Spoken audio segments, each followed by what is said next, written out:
الرحمن الرحيم واضرب لهم مثلا أصحاب القرية إذ جاءها المرسلون إذ أرسلنا إليهم اثنين فكذبوهما فعززنا بثالث فقالوا إنا إليكم مرسلون قالوا ما أنتم إلا بشر مثلنا وما أنزل الرحمن من شيء إن أنتم إلا تكذبون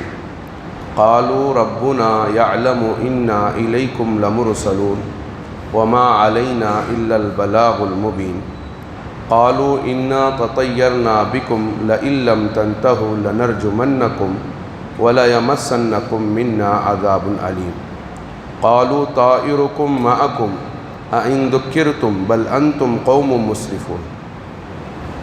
وجاء من أقصى المدينة رجل يسعى قال يا قوم اتبعوا المرسلين اتبعوا من لا يسألكم أجرا وهم مهتدون۔ محترم معزز سامعین کرام، برادران ملت، میں نے ابھی یاسین، سورہ یاسین کی کچھ آیات آپ حضرات کے سامنے تلاوت کی۔ سورہ یاسین کو نبی اکرم صلی اللہ علیہ وسلم نے تفسیر بیضاوی کے اندر سورۃ المعمہ فرمایا ہے۔ معمہ، سورۃ المعمہ فرماتے ہیں کہ سورۃ المعمہ مطلب یہ ہے کہ دنیا اور آخرت کی کامیابی کا دار و مدار، دنیا اور آخرت کی کامیابی کا دار و مدار سورہ یاسین ہے۔ اگر کوئی بندہ اپنی دنیا کی زندگی میں کامیابی حاصل کرنے کے لیے سورہ یاسین کی تلاوت کرتا ہے تو اللہ تعالیٰ اسے کامیاب فرماتے ہیں، اور کوئی اللہ آخرت کی کامیابی کے خاطر، آخرت کی سعادتوں کو حاصل کرنے کے لیے اگر سورہ یاسین کی تلاوت کرتا ہے تو فرمایا کہ اللہ تبارک و تعالی اس بندے کو آخرت کی سعادتیں نصیب فرماتے ہیں۔ تو اس لیے حضرات علماء نے فرمایا کہ سورہ یاسین کا ایک نام سورۃ المعمہ ہے، سورۃ المعمہ۔ اور تفسیر بیضاوی میں فرمایا کہ ایک نام سورۃ الدافعہ، سورۃ الدافعہ، یعنی سورہ یاسین اگر کوئی بندہ سورہ یاسین کو پڑھتا ہے، صبح میں پڑھا تو شام تک، اور شام میں پڑھا تو صبح تک، اس بندے پر جتنی مصیبتیں آنے والی ہیں، پریشانیاں آنے والی ہیں، ان پریشانیوں کو یہ سورت دور کر دیتی ہے۔ اس لیے اس سورت کا نام سورۃ الدافعہ، سورۃ الدافعہ رکھا۔ فرماتے ہیں ایک نام سورۃ القاضیہ بھی رکھا ہے۔ سورہ یاسین کا ایک نام کیا ہے؟ سورۃ القاضیہ۔ قاضیہ کہتے ہیں کہ اگر کوئی ضرورت مند، محتاج، پریشان حال اپنی پریشانی کو دور کرنے کے لیے سورہ یاسین کی تلاوت کرتا ہے تو اللہ تبارک و تعالی اس کی وہ حاجت پوری فرماتے ہیں، اس کی وہ ضرورت اللہ تعالی پوری فرماتے ہیں۔ اس لیے فرمایا کہ اس سورت کا نام سورۃ القاضیہ ہے۔ تو فرماتے ہیں کہ ایک سورت کے کئی نام ہونا یہ اس سورت کی فضیلت اور مقام اور مرتبے پر دلالت کرتا ہے۔ جب کوئی چیز اس کا مقام اور مرتبہ ہوتا ہے تو اس کے نام بھی اتنے ہی زیادہ ہو جاتے ہیں، اس کے نام بھی اتنے ہی زیادہ ہو جاتے ہیں۔ تو فرمایا سورہ یاسین چونکہ اللہ تبارک و تعالی نے سورہ یاسین کو قرآن کا دل بنایا ہے، قرآن کا دل بنایا ہے۔ حدیث پاک میں آتا ہے، اللہ کے نبی علیہ السلام فرماتے ہیں اِنَّ لِكُلِّ شَيْءٍ قَلْبٌ، ہر چیز کا ایک قلب ہوتا ہے، وَقَلْبُ الْقُرْآنِ سُورَةُ الْيَاسِينَ، اور قرآن کا جو دل ہے وہ سورہ یاسین ہے، قرآن کا دل جو ہے وہ سورہ یاسین ہے۔ حضرات علماء نے فرمایا کہ اللہ کے نبی علیہ السلام نے فرمایا الا ان فی الجسد لمضغہ اذا صلحت صلح الجسد کلہ واذا فسدت فسد الجسد کلہ الا وہی القلب، انسان کے دل میں، انسان کے جسم میں ایک خون کا لوتھڑا ہے، خون کا لوتھڑا ہے۔ اگر وہ خون کا لوتھڑا صحیح رہا تو انسان کے تمام اعضاء صحیح سالم رہیں گے۔ اگر خون کا لوتھڑا وہ جو ہے فساد خراب ہو گیا، گندا ہو گیا، یا اس کے اندر کچھ نقص آ گیا تو انسان کے تمام اعضاء خراب ہوں گے، اس سے نکلنے والے افعال بھی خراب نکلیں گے۔ تو اللہ کے نبی نے فرمایا الا وہی القلب، فرمایا کہ وہ دل ہے۔ تو حضرات مفسرین فرماتے ہیں کہ اللہ کے نبی علیہ السلام نے سورہ یاسین کو قلب فرمایا ہے، یعنی قرآن مجید کا قلب ہے، قرآن مجید کا قلب ہے۔ تو بعض مفسرین فرماتے ہیں کہ جو اللہ تعالیٰ نے پورے کلام مجید کے اندر، پورے کلام مجید کے اندر جن مضامین کو بیان فرمایا ہے، جن مضامین کو بیان فرمایا ہے، وہ مضامین اللہ نے سورہ یاسین میں بیان فرمایا۔ آپ قرآن مجید کا خلاصہ نکالیں گے تو قرآن مجید کا جو خلاصہ نکلتا ہے وہی حقانیت اور صداقت، توحید اور رسالت اور آخرت۔ قرآن میں کچھ جو ہے تقریباً میں نے بتایا تھا 500 آیتیں ایسی ہیں جن 500 آیتوں سے پوری شریعت کا نظام چلتا ہے۔ پوری شریعت کا جو نظام چلتا ہے وہ صرف 500 آیتوں سے چلتا ہے۔ یعنی حضرت امام اعظم ابو حنیفہ رحمۃ اللہ علیہ نے 12 لاکھ مسائل، کتنے؟ 12 لاکھ مسائل کا استنباط جو کیا ہے وہ ان 500 قرآن کی آیتوں سے اور پھر جو ہے احادیث مبارکہ سے یہ 12 لاکھ مسائل کا استنباط فرمایا ہے۔ لیکن باقی جو آیتیں ہیں 6666 آیتوں میں، 6666 آیتوں میں سے 500 نکالیں تو 6166 آیتیں جس میں اللہ تعالیٰ نے اپنی توحید کو اور رسالت کو، نبی علیہ السلام کی، اور آخرت کو، قیامت کے میدان میں جو منظر ہوگا وہ منظر کو اللہ تعالیٰ نے بیان فرمایا۔ تو یہ 3 جو ہے عناوین قرآن کے خلاصے کے طور پر نکلے۔ تو حضرات علماء کرام نے فرمایا سورہ یاسین میں بھی اللہ تبارک و تعالیٰ نے یہی مضامین بیان فرمایا۔ آپ دیکھیں شروع میں قرآن مجید کی حقانیت اور صداقت کو بیان فرمایا، یاسین والقرآن الحکیم۔ پھر دوسری آیت میں، تیسری آیت میں رسالت کو بیان فرمایا، انک لمن المرسلین۔ کافر لوگ کہتے ہیں لست مرسلا، کہ آپ رسول نہیں ہیں، تو اللہ تعالیٰ نے فرمایا انک لمن المرسلین، نبی جی آپ رسول بنا کر بھیجے گئے۔ چنانچہ اللہ تعالیٰ نے یاسین میں توحید کو بیان کیا ہے اور رسالت کو بیان فرمایا ہے اور آخرت کو اللہ تعالیٰ نے بیان فرمایا ہے۔ بہرکیف چونکہ قلب جو ہے پورے قرآن مجید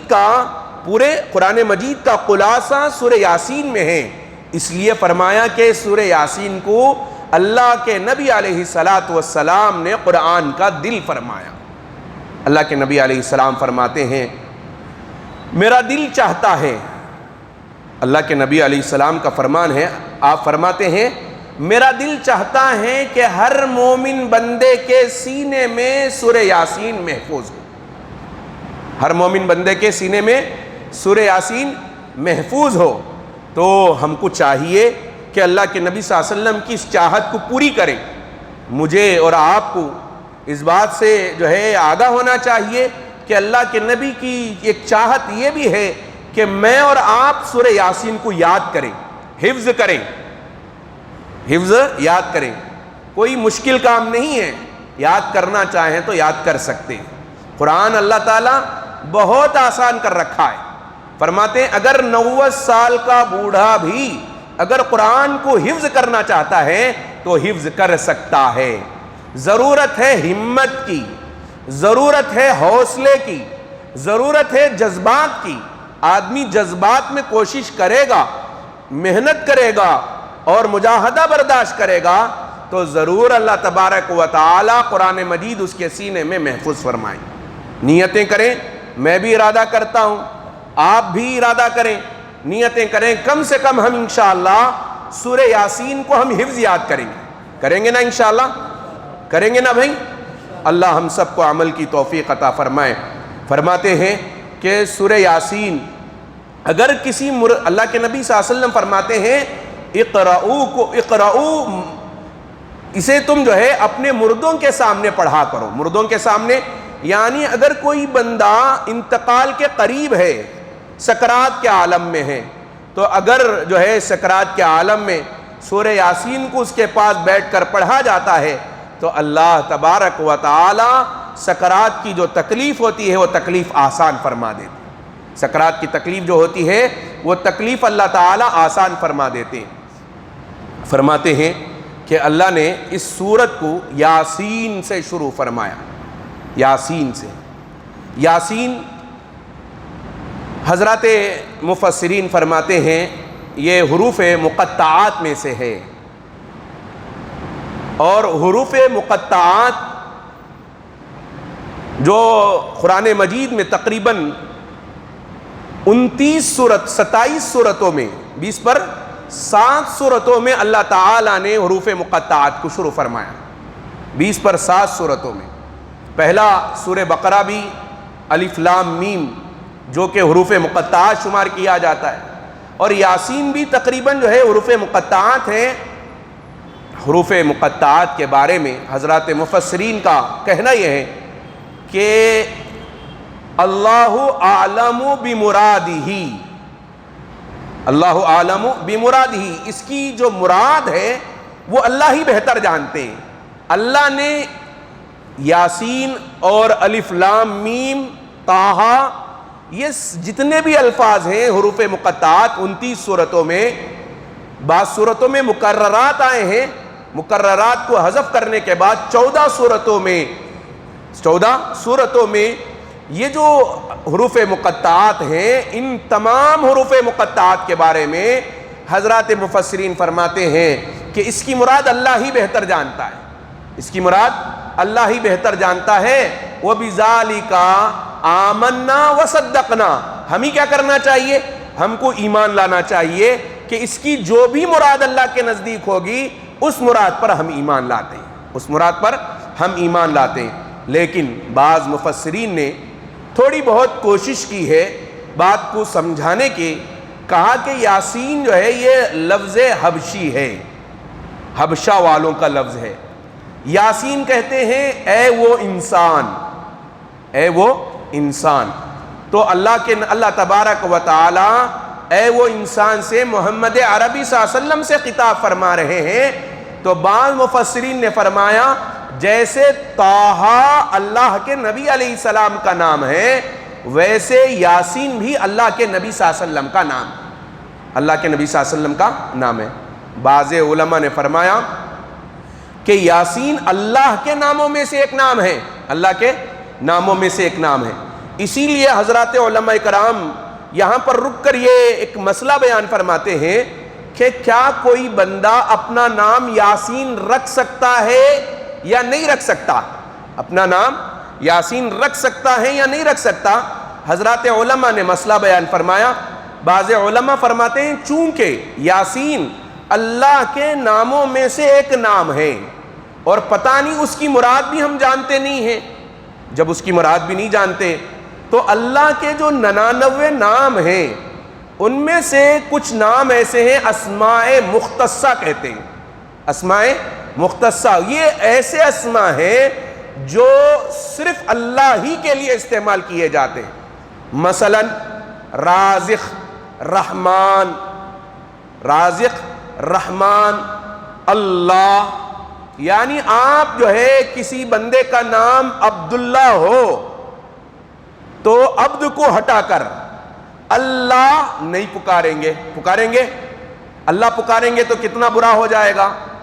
کسی آدمی کو اللہ پکاریں گے تو سمجھیں گے کہ بھئی یہ اللہ ہے، نعوذ باللہ ثم نعوذ باللہ۔ اسی طرح فرمایا عبد الرحمن، فرمایا کہ عبد الرحمن کو عبد الرحمن ہی پکارنا ہے آپ، اگر رحمان پکاریں گے تو رحمان تو اللہ کی ذات ہے، رحیم پکار سکتے ہیں، عبد الرحیم اگر کسی کا نام ہے تو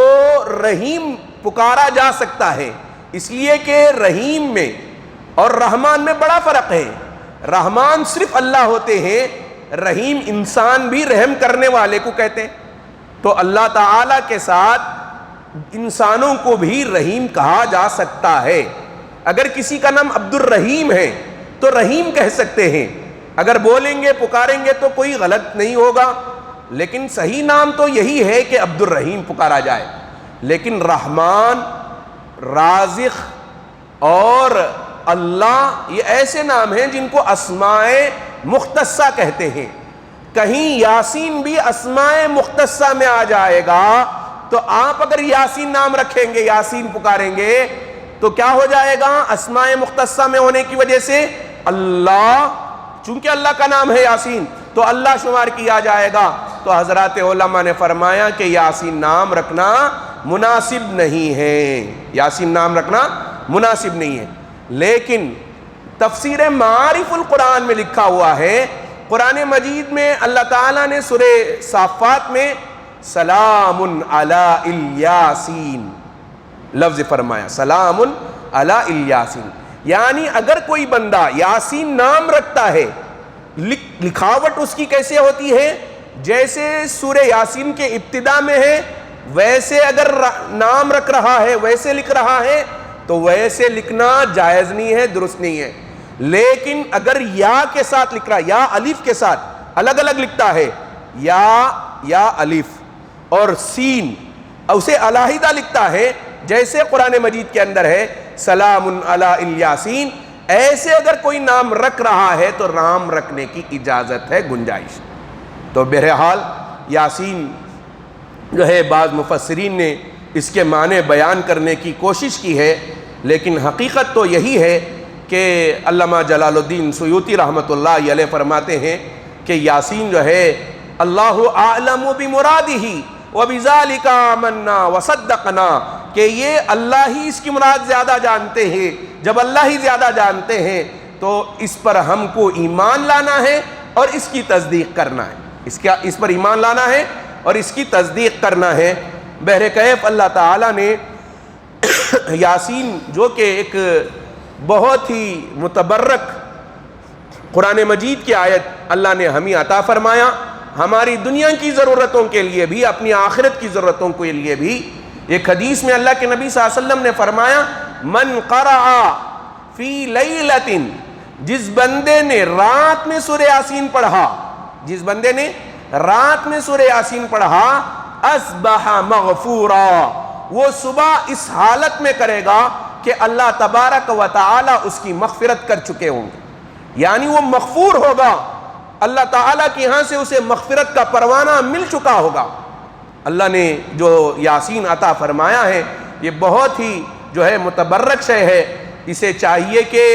مجھے اور آپ کو یاد کرنا جو ہے کوشش کریں یاد کرنے کی،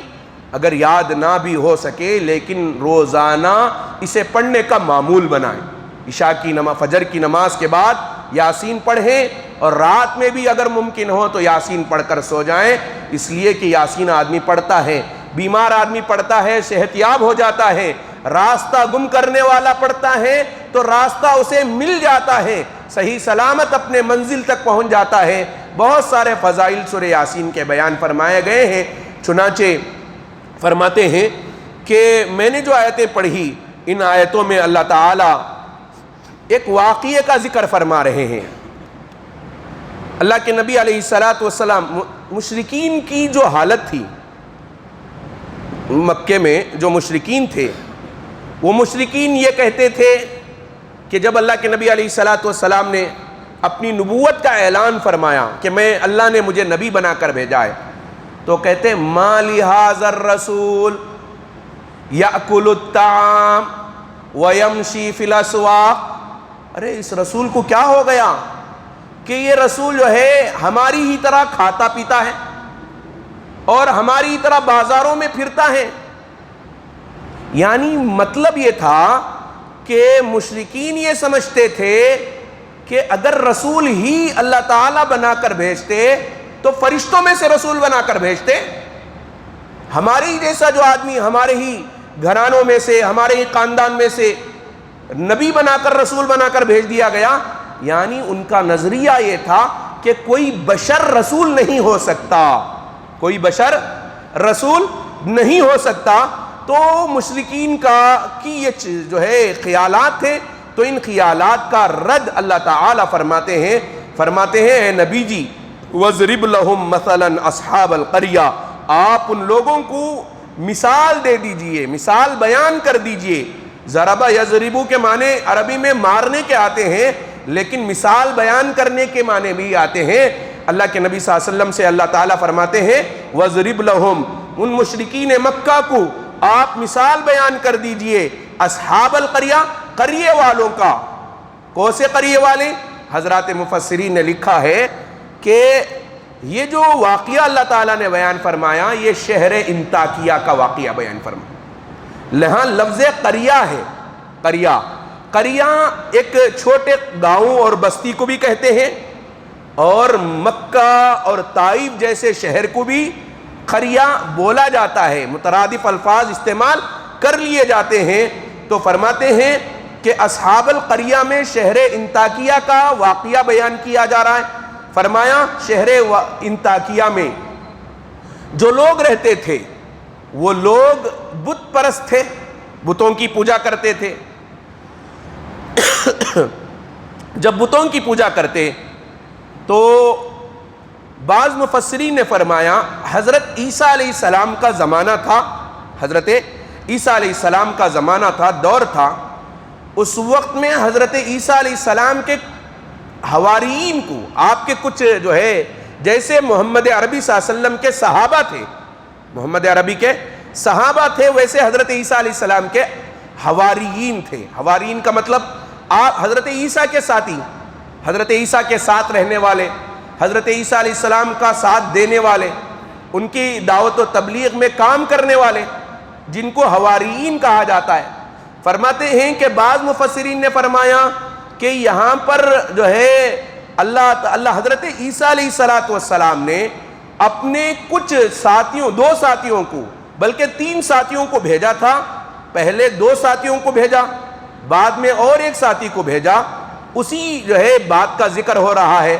اور بعض مفسرین فرماتے ہیں کہ نہیں، اللہ تعالیٰ کے 3 پیغمبر بھیجے گئے تھے، مستقل 3 پیغمبر بھیجے گئے تھے جو حضرت عیسیٰ علیہ السلام سے پہلے تھے۔ تقریباً حضرت عیسیٰ علیہ السلام اور محمد عربی صلی اللہ علیہ وسلم کے درمیان میں 569 سال کا وقفہ تھا۔ اس درمیان میں کوئی نبی نہیں بھیجا گیا، کوئی نبی، جسے فترت کا زمانہ کہا جاتا ہے۔ کہتے ہیں کہ حضرت عیسیٰ سے پہلے یہ پہلے کا واقعہ تھا کہ 3 نبی اللہ تعالیٰ نے بھیجے تھے اس گاؤں میں، بستی میں، انطاکیہ میں۔ چنانچہ فرماتے ہیں وَاضْرِبْ لَهُمْ مَثَلًا أَصْحَابَ الْقَرْيَةِ، اے نبی جی آپ ان لوگوں کو قریوں والوں کی مثال دے دیجئے۔ اِذْ جَاءَهَا الْمُرْسَلُونَ، جبکہ وہاں پر اللہ کے یہاں سے بھیجے ہوئے پیغمبر آئے، اللہ کے بھیجے ہوئے پیغمبر آئے۔ تو فرماتے ہیں یہ مرسلون سے لغوی معنی نہیں، شرعی معنی مراد لیں گے تو پیغمبر مراد ہوں گے۔ اگر لغوی معنی مراد لیں گے تو حضرت عیسیٰ علیہ السلام کے بھیجے ہوئے حواریین شمار ہوں گے۔ بہرکیف فرماتے ہیں اذ ارسلنا الیہم اثنین فکذبوہما فعززنا بثالث، پہل تو ہم نے ان کے پاس دو پیغمبروں کو بھیجا، وہ دو پیغمبر آئے اور شہر انطاکیہ میں توحید کی دعوت دی اور کہا کہ جو ہے تم مختلف اور منتشر معبودوں کی پوجا چھوڑو اور ایک خدا کی بات کو مانو، تو انہوں نے فکذبوہما، ان دونوں کو جھٹلایا، ان دونوں کو انکار کیا۔ جب ان دونوں کا انکار کیا تو اللہ نے فعززنا بثالث، تیسرے پیغمبر کو ان کی تقویت کے لیے، ان کی مدد کے لیے اللہ تعالیٰ نے بھیجا۔ فقالوا انا الیکم مرسلون، اور ان تینوں پیغمبروں نے ان سے کہا کہ ہم جو ہے اللہ کے یہاں سے تمہاری طرف بھیجے گئے پیغمبر ہیں۔ تو وہ فرماتے ہیں ان لوگوں نے کہا قالوا ما انتم الا بشر مثلنا، وہی الفاظ جو مشرکین مکہ کہہ رہے تھے نبی علیہ السلام کو کہ ما لہذا الرسول یأکل الطعام ویمشی فی الاسواق، کہ اس رسول کو کیا ہو گیا ہے کہ یہ ہماری ہی طرح کھاتا ہے اور جو ہے بازاروں میں چلتا پھرتا ہے۔ تو فرمایا ایسے ہی انہوں نے بھی کہا تھا قالوا ما انتم الا بشر مثلنا، ارے آپ لوگ تو نہیں ہو مگر ہماری ہی طرح ایک انسان، ہماری طرح تم انسان ہو۔ اگر نبی ہوتے تو فرشتوں میں سے نبی بنا کر بھیجے جاتے، یا یہ کہ اگر نبی بنایا ہی جانا تھا تو مالدار لوگوں کو نبی بنا کر بھیجا جاتا، جو صاحب حیثیت آدمی ہوتے ان کو نبی بنا کر بھیجا جاتا۔ وما انزل الرحمن من شیء، اور اللہ کے یہاں سے کوئی چیز نازل نہیں ہوئی ہے، یہی لوگ کہہ رہے ہیں کہ اللہ کے یہاں سے کوئی چیز نازل نہیں ہوئی۔ ان انتم الا تکذبون، تم تو جھوٹ بول رہے ہو، تم تو جھوٹے ہو، انکار کرنے لگے۔ تو فرماتے ہیں قالوا ربنا یعلم انا الیکم لمرسلون، تو ان جو ہے پیغمبروں نے کہا کہ ہمارا رب جانتا ہے کہ ہم بے شک اللہ کی طرف سے پیغمبر بنا کر تمہارے پاس بھیجے گئے ہیں۔ انا الیکم لمرسلون وما علینا الا البلاغ المبین، اور ہم پر کچھ ذمہ داری نہیں ہے سوائے اس کے کہ ہم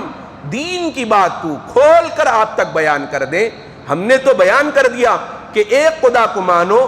اور ایک خدا کی وحدانیت کا اقرار کرو، مختلف معبودوں کی پوجا نہ کرو۔ تو جب جو ہے حضرات انبیاء علیہ السلام نے یہ بات کہی تو وہ کہتے ہیں قالوا انا تطیرنا بکم، کہتے ہیں کہ ہم تو تمہارے سلسلے میں بدشگونی لیتے ہیں،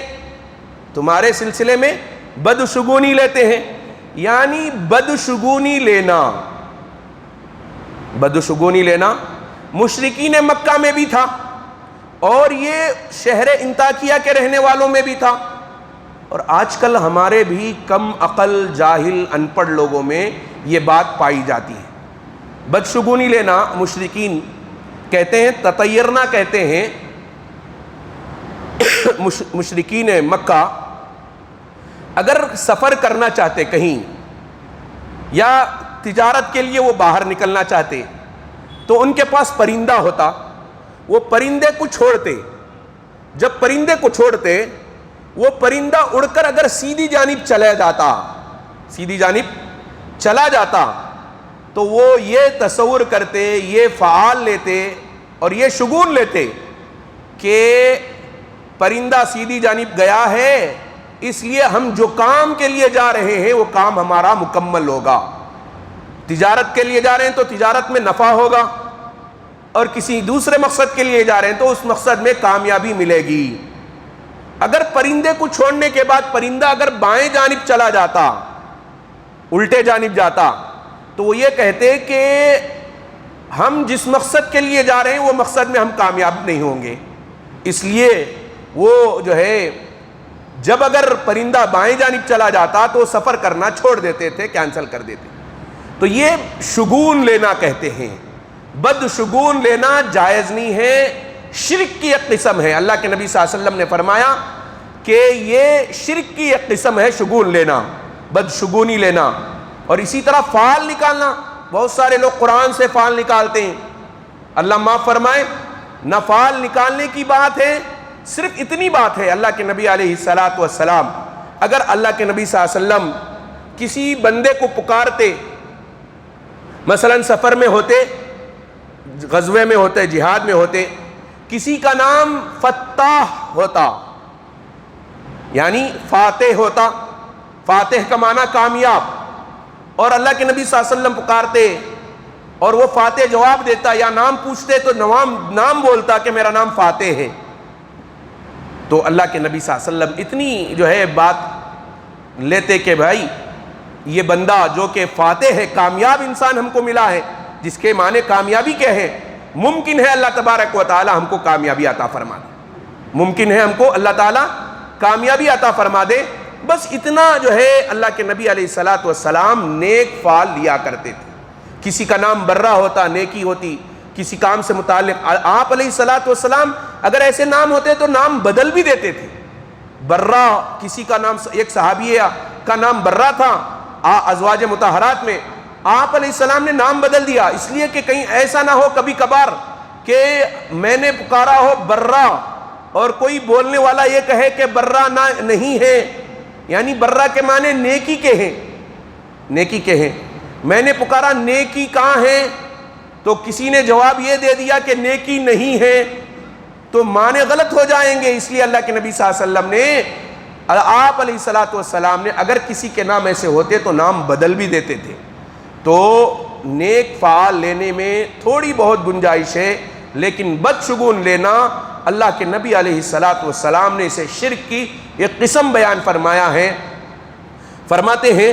کہ اس وقت میں مشرکین یہ کہنے لگے جو انطاکیہ شہر میں تھے، فرماتے ہیں جب حضرات انبیاء آئے تھے تو 3 سال تک ان کو قحط پڑ گیا تھا، اور ان کے گھروں میں میاں بیبیوں میں لڑائی جھگڑے شروع ہو گئے تھے، تو وہ لوگ کہنے لگے قالوا انا تطیرنا بکم، تم لوگ آئے ہو تو تمہاری نحوست کی وجہ سے بارش برسنا بند ہو گیا ہے اور ہمارے گھروں میں جھگڑے چل رہے ہیں۔ تو وہ لوگ کہنے لگے لئن لم تنتہوا، اگر تم باز نہ آؤ، اگر تم باز نہ آؤ، یعنی دین کی دعوت دینے سے، اللہ کی وحدانیت بیان کرنے سے باز نہ آؤ گے، لنرجمنکم ولا یمسنکم منا عذاب علیم، تو ہم تم کو رجم کریں گے۔ میں نے آپ کو پچھلے بتایا تھا رجم جو ہے زانیہ مرد اور زانیہ عورت کے لیے رجم کیا جاتا ہے، اور قوم لوط کے لیے اللہ تعالیٰ نے رجم کا، پتھروں کا عذاب نازل فرمایا تھا، یہاں تک فرماتے ہیں کہ ہر پتھر پر نام تک لکھ دیا گیا تھا کہ یہ پتھر فلاں آدمی کے سر پر جا کر پڑے گا اور فلاں کو تباہ و برباد کرے گا۔ تو اللہ تعالیٰ نے رجم کی سزا ان لوگوں کو دی تھی، لیکن یہ لوگ کہتے ہیں انبیاء علیہ الصلاۃ والسلام کے لیے اگر تم توحید سے باز نہیں آؤ گے یا ہمارے معبودوں کو گالیاں دینے سے باز نہ آؤ گے تو ہم تم کو رجم کر دیں گے،